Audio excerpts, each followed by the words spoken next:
Okay, we're gonna try to code our light to turn on for 3 seconds after we press the button, and then it's gonna turn off again. To do this, we've got to set up our motor and sensors in the motor and sensor setup. So when you click on this, you should see that you've got the VEX Cortex digital sensors 1 through 12. Where is our LED plugged in? 12. Digital 12, right. Please call it the color that your LED happens to be. If you have a green LED, call it green. If you have a yellow LED, call it yellow. Okay. Make sure you change the sensor from no sensor to VEX LED. And we also plugged in our new button. The bump switch is going to be plugged into digital 1, so move your cursor up into digital 1. BUMP, no space, capital SWITCH. That's bump switch, no spaces, with a capital S on switch. For the sensor type, it is a touch type sensor. The bump switch, BUMP, capital SWITCH, and it is a touch sensor. Click apply and OK. And you're going to see your two pragma statements. They should look familiar. You've got pragma, configure, sensor, digital 1, bump switch, and that's a touch sensor.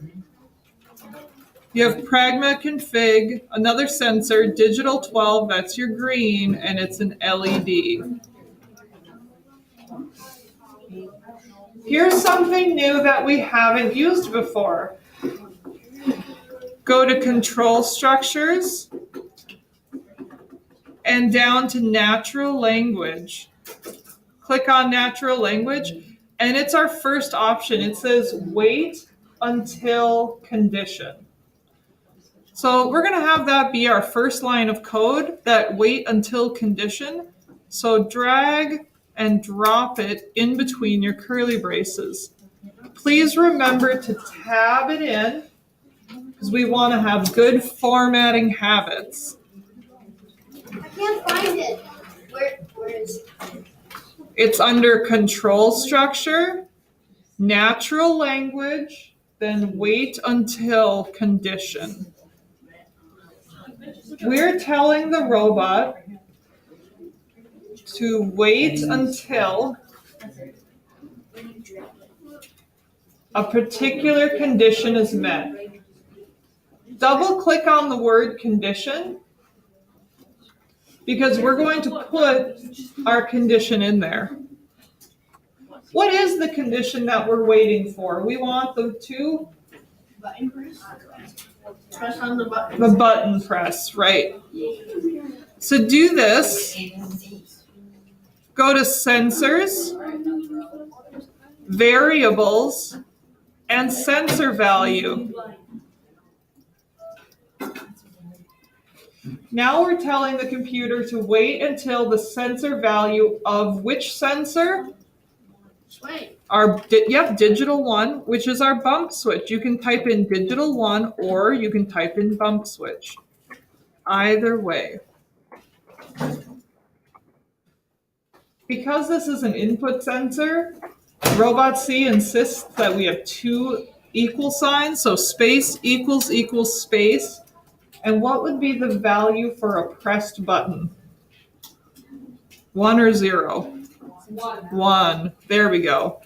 So nothing happens, and we are waiting until the sensor value of the bump switch is equal to 1.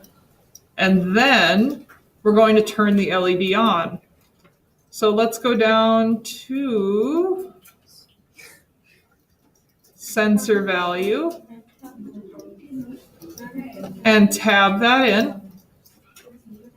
You can put in either the name of your LED, green, red, or yellow, or you can type in digital 12, DGTL12, space equals space.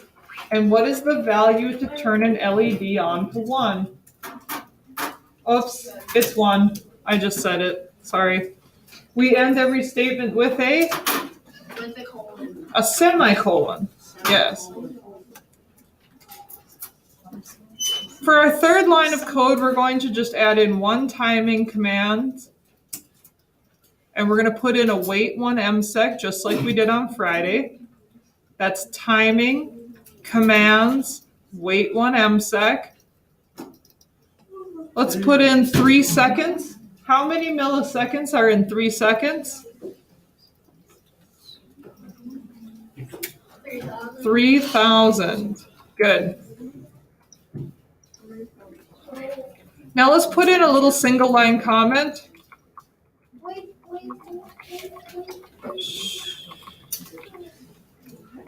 1 second, right? Yep.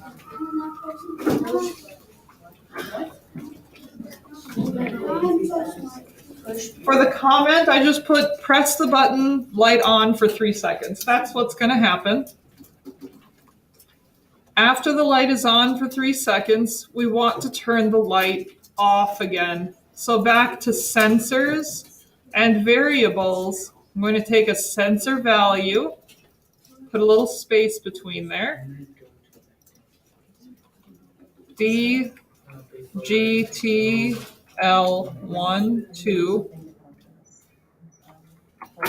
And what's the numerical value for turning an LED off? 1 or 0? 0 turns it off. And we end every statement with a semicolon.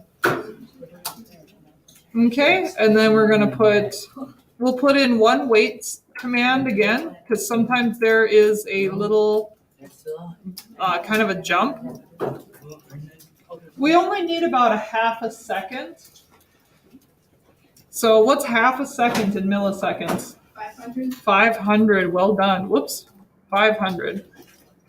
And I'm just going to put in a little comment.